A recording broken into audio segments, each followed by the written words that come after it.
নিজের পায়ে দাঁড়াতে হবে। নারীদের শুধু ভালোই বলবো যেহেতু নারী দিবস, তা কিন্তু নয়। নারীরা নারীদের শত্রু, এটা সত্যি। তাই সমস্ত নারীর কাছে আমার অনুরোধ, নারী হয়ে অন্য নারীর ক্ষতি করা বন্ধ করো। এক নারী আর এক নারী হিংসা না করে ওকে সাপোর্ট করো। শ্বশুর বাড়িতে শাশুড়ি মা নিজের বৌমাকে মেয়ে মানুষ। ভারতীয় মহিলা ক্রিকেট দল এত বছর পর ভালো খেলছে, কিন্তু দুঃখের বিষয় হলো ভারতীয় পুরুষ দলে যখন খেলা হয় তখন সব মেয়েরা সাপোর্ট করে, কিন্তু যখন ভারতীয় মহিলা দল ক্রিকেট খেলে মেয়েরা সাপোর্ট করে না। এটাতে প্রমাণিত মেয়েরা মেয়েদের শত্রু।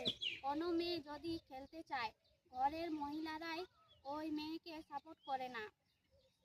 তাই প্রত্যেক পুরুষ ছেলেদের কাছে অনুরোধ, মেয়েদের সম্মান করতে শিখুন।